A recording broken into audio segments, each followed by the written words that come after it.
Welcome to the Top Sports podcast. Please like and subscribe to the channel if you're listening/watching on YouTube. You can also find this podcast on Spotify and other podcast platforms. Hi, and welcome to the Top Sports podcast episode 2 with me, Jono, and JT. We're going to go through the reaction to the provisional England squad. First of all, John, how are you, mate? How you doing? I'm good, mate. Yeah. Yeah, not too bad. Not too bad. So obviously we've had a day to kind of look at this and have a little look at it in terms of there's 33 men in a provisional squad. And the first thing I wanted to ask you was, is there any point to a 33-man squad? No, none at all. Absolute nonsense. Because we've got this sort of thing where 26 will be picked overall, 23 for a match day. So yeah, why would he do this for one? Obviously, we looked at the fact that there is some. So you've got Manchester United playing their final. You've got Man City, Chelsea playing in their final. So there's a few players obviously involved in that. But I just don't get some of the why you'd announce it. Do you? No, I don't. I think it's cop out. It's being unassertive. I think he's giving himself more problems by doing this. If he's picked 28-man squad, so if he announced his 26 on Tuesday when he said he was going to, and kept 3 players on call for a week in case there was any injuries. So theoretically, now you're 26, and let's say have 3 players on the end of the phone if any injuries happen in these 2 finals, and I can fully understand that, absolutely. But now how are 7 injuries going to happen in 2 finals? How? It's just an absolute nonsense, and I think it's just showing how he doesn't know his best team, which I've heard a lot of England fans say, and I think the proof's in the pudding. I think he's very unassertive, and I think it could affect the tournament, I think, because then the players will be thinking, I think if I was in that squad now, I'd be thinking, what's the gaffer playing at? Yeah, because it's kind of like the players that he's picked here, you can kind of almost know who's not going, which will obviously come on later, but you can already kind of see it. And I mean, let's just roll on to the goalkeepers for one. Obviously, we chose Nick Pope in our squad for our previous podcast, episode 1, and he's now injured, so he's not going. And Sam Johnston and Aaron Ramsdale are there as replacements in that. Again, who do you pick out of these 2?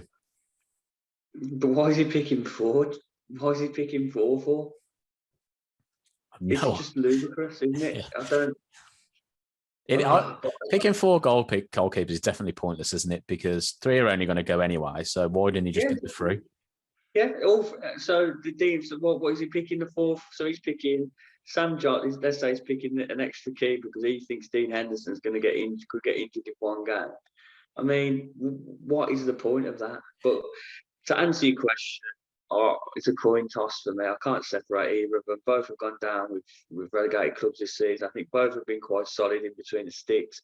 I think Sam Johnston has been in better form than Ramsdale, but Ramsdale has been a good goalkeeper when he was at Bournemouth, and then he went to Sheffield United. So he's had a strong couple of seasons, where Sam Johnston had a bit of a struggle with Albion in the Championship, didn't he? And he's come to form this season. So. Yeah. The coin toss, if I had to pick one, I'd probably edge Johnston over Ramsdale, not because of anything really, just a toss of a coin.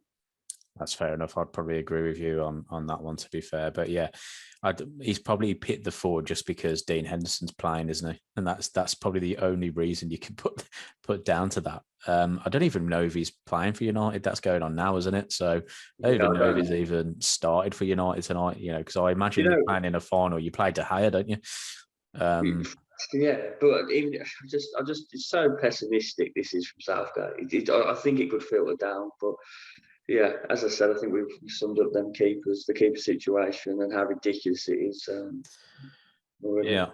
Okay, so let's move on to defenders then, because the one thing that kind of stands out for me is that in our previous podcast we talked about kind of left backs pick themselves. You know, you've got Ben Chilwell there, you've got Luke Shaw there. We've got sort of the right back situation is a little bit more of a trickier one, but you've got sort of Kyle Walker's going to probably be your right back, but can also play right centre back. You've got Trent, which, you know, he's on the fence whether he wants to take him or not. Reece James seems to be a bit more of a popular sort of pick for Southgate. But the real problem here is the sort of lack of depth behind Maguire and Stones, isn't there? Yeah, it shows, doesn't it? You've got Ben Godfrey, good up and coming defender, so it's a solid season for Everton. Has he had an outstanding season to be in the England squad? No. Is he getting picked for experience? Most likely. So a couple of weeks training with the team. I think he will then be cut. Connor Cody and Tyrone Mings, as I've said in the previous podcast, I can't separate them. I think Mings has been picked purely because of his left foot. Connor Cody has risen above more competition in the Premier League. He's got like Michael Keane, Ezri Konsa, there's Ben Godfrey in there. So there's a group of them that are fighting for this reserve centre back, whereas Mings is kind of getting, I feel he's had a decent season for Villa, but getting picked above others because simply being left-footed, and I don't think there's many more English left-footed centre backs at the moment. Yeah, it's quite a tricky one, isn't it? Because, you know, having a time to kind of digest this, Mings is definitely being picked because he might offer some balance to the side. But we spoke yesterday, didn't we, about Connor Cody and his more influence over the dressing room. And if we've got, like, let's just say in here, Harry Maguire with the defenders, unsure on his fitness, if Harry Maguire didn't make it, Cody surely is a bit more of a go, isn't he? Due to the fact that he probably has that sort of captain's kind of vocal sort of, you know, presence on the pitch, doesn't he? Yeah, he does. He does. Whether he can slot into the left centre back position, I don't know. Just going to touch on Ben White. I think, and I've seen a few people say in a few, especially a few journalists say that they actually think Ben White could be cover for Maguire because of his height, his aerial presence, and the way he's on the ball. They're saying it's very similar to Harry Maguire. So that's going to be interesting, isn't it? Yeah, that would be. I mean, that'd be ropey, wouldn't it? Taking Ben White, no international sort of experience so far.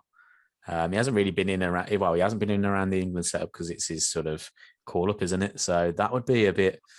I don't think I'd be very confident going into a tournament with Ben White as your centre back next to John Stones, would you?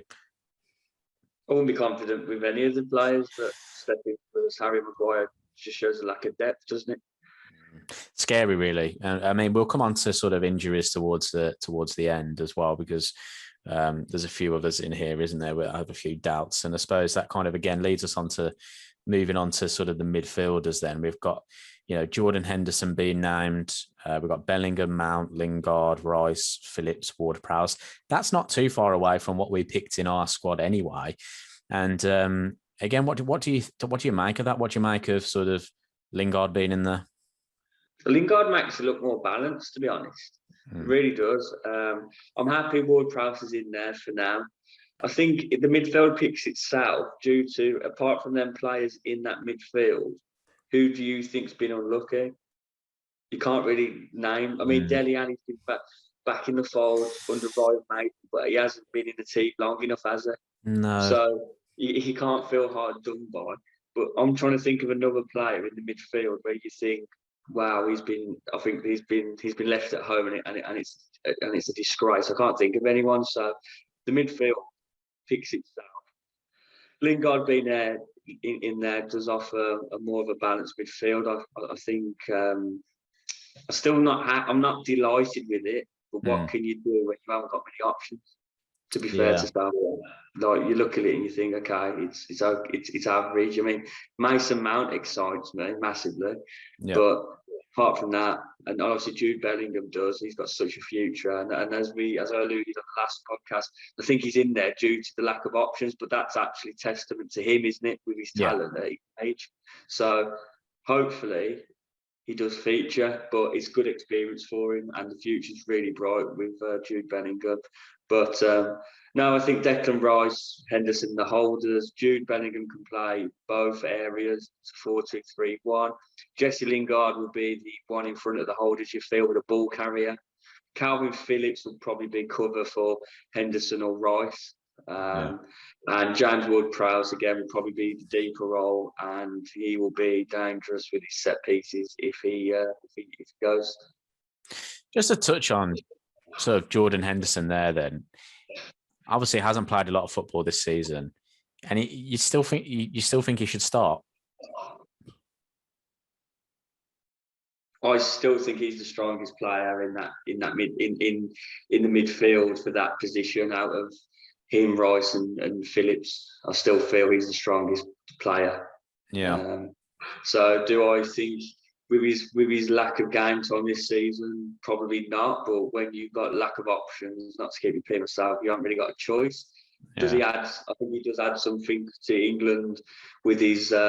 He's again alluding to like being like Liverpool captain.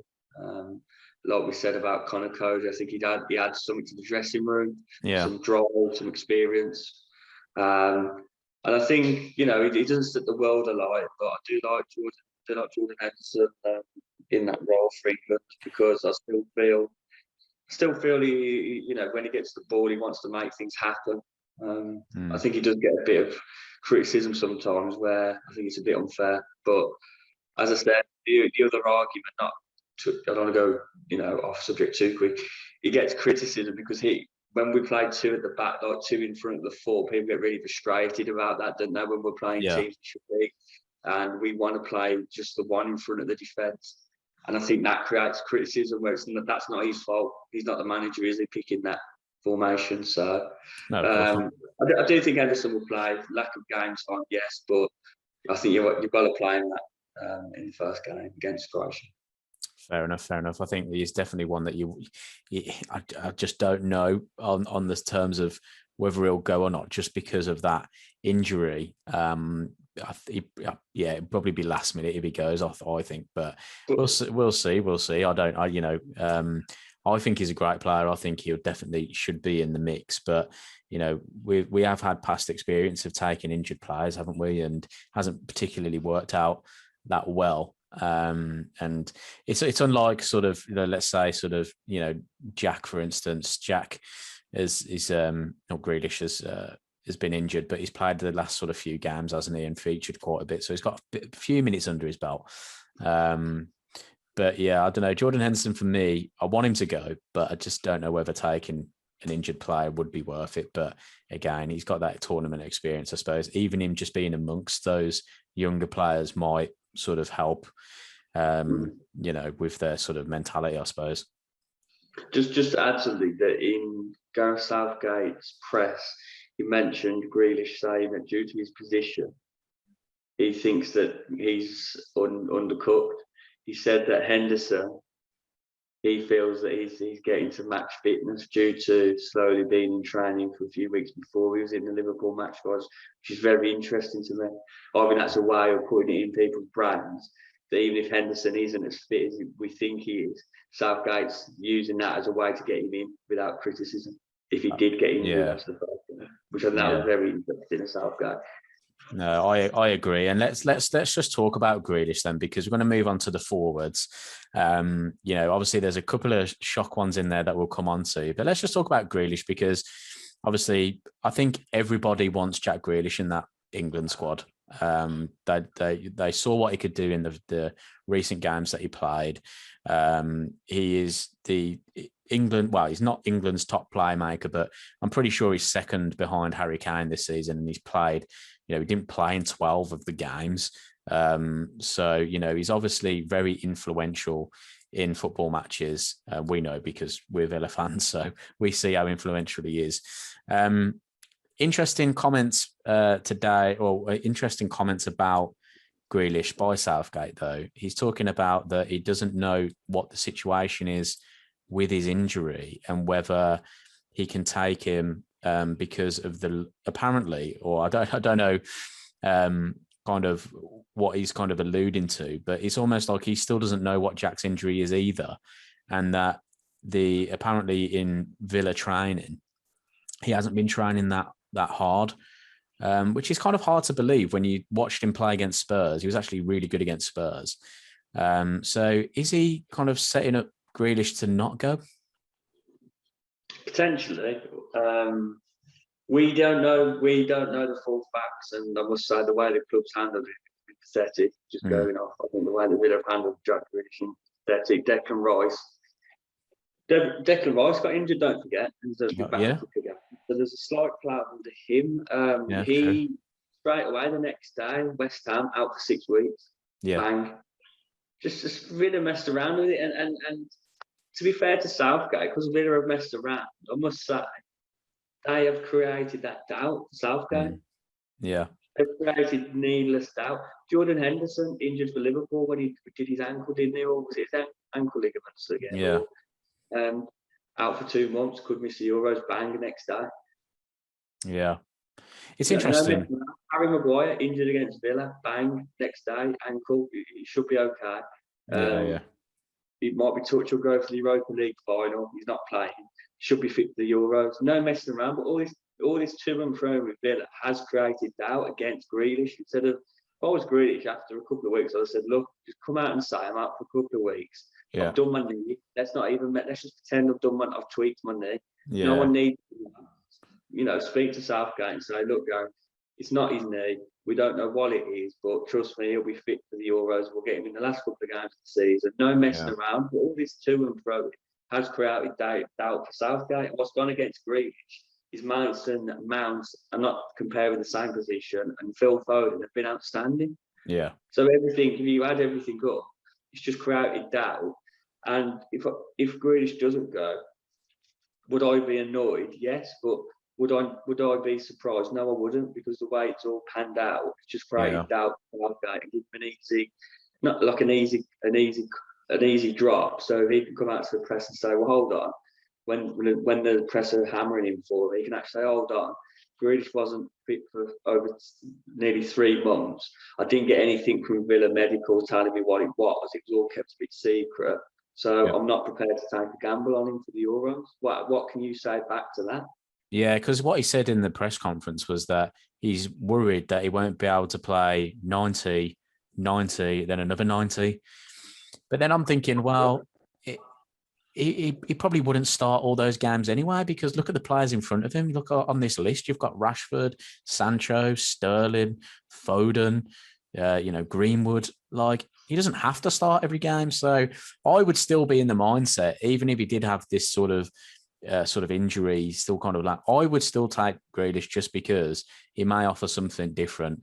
If especially like we've talked about before, if England are kind of really struggling to break down a top team, and you've got someone like Jack who can play in between the lines, or someone like Jack who wins free kicks quite easily, we can really benefit from somebody winning free kicks like that. So I still feel like he would be a good asset to go. I would be good if he didn't pick him. I still think I totally agree with that, John. I do. I still think he needs to go. But with the history with Southgate messing around getting him in, I still feel there's something with Grealish that Southgate doesn't like, and this has just gone again for him. There's 10%. Because we all said this. The reason why he was picked in the Euro qualifiers, or the Nations League, was it? I felt that was just pure pressure from the public and the press.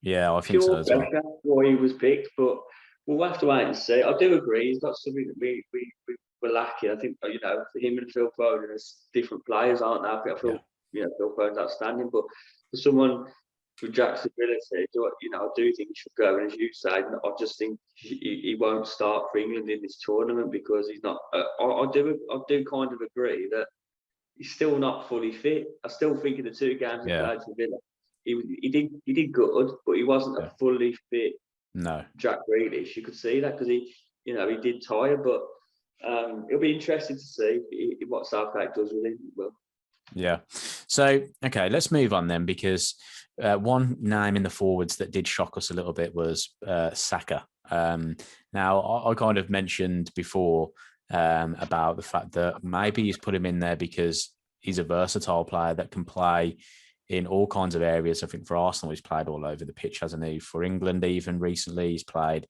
in different various positions. So what do you make of that one? And is he going to take him just because he's versatile? As he mentioned him there, just because, it's easier to mention him and then kind of it won't be as a shock if he's in the 26-man squad?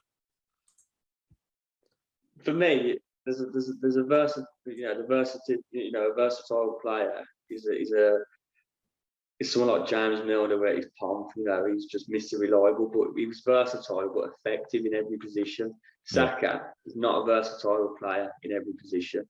He can play in there, but do I think he's an international quality player in every position you could put him in? No. I think it's a real strange pick for me, especially leaving Danny Ings at home. I just think it's very strange. To me, that says that Southgate, if he did get in the 26, that he doesn't trust people in their prime position, and that's worrying. Yeah. Because you use a versatile player, for example, do you remember like Joe Cole left mid? He could play there, but I don't think that was his prime position. He liked it on the right, cutting inside, didn't he? Yeah. But Joe Cole was that good. Joe Cole was still brilliant out there, isn't it? Yeah. And I'm not comparing Cole to Saka. I'm just using that example. James Milner playing in centre midfield, right back, right mid. James Milner could still take a player on at right mid and set up a goal at international level. Not a problem. Not a problem at all. I mean, look at the career he's had. You're telling me Saka is going to do that? I mean, very quick. Tell me where you would put Saka in later if he went to the tournament over a player. Where do you think he could fit in and do a better job than any of the players in their prime position? Don't think he could. So why is he going? Again, well, potentially. Yeah, the fact that maybe what if somebody gets injured and that maybe he could slot in on that kind of. Okay, but where? Because there's two players for every position. Well, maybe more left side, because if we look at it, we've only got Luke Shaw and Ben Chilwell. I think it'd be very unfortunate for two left backs to get injured. And secondly, Trippier played there for England. True. But again, he likes the left-footed player, doesn't he? But does he? He's put Trippier there. Wow. Okay. Well, yeah, maybe. I don't know. It's just interesting, isn't it, to see that? I know it was a bit of a shock, but 7 players are going to be chopped from this lineup. Who are your 7 and why? Yeah, I'm going to go for Ramsdale. We don't need 4 keepers. Not much to say on that. I think the Ben Godfrey will be gone. I think he will be there just for some experience, but he's not quite ready for international football at the moment. But he's not far away. There is better players than Godfrey at this current moment, not by much, but I think he's in there just for a bit of experience. Conor Cooley, I think, might get the chop due to the fact that Walker can play centre back in the 3 as well. But it's tough. I'm being very harsh there with Cody, so I think I might be wrong on that one, but just my opinion. I think Reece James, because we've got too many right backs at the moment in there. I think Ben White will get the chop as well if Harry Maguire proves his fitness, and Saka will get the chop. We've just touched on Saka, so I've got nothing else to add. And Ollie Watkins will miss out from there. Okay, so we'll leave it there. I think we've covered everything, covered all bases. So just want to give a quick thank you to everyone that watched the first podcast. If you're watching this podcast, thank you. If you are watching this, give the subscribe button a little tap and hit that notification bell. Then you'll be alerted when we upload a new podcast. You can also follow our social links in the video description below. Cheers, John. Thanks for joining me for this video again and this podcast. And we'll catch up with you very, very soon. Cheers, mate. Thanks for listening to this episode. Please subscribe to the channel. You can head over to our socials, Top Sports Podcast on Instagram, Top Sport Podcast on Twitter. Thank you.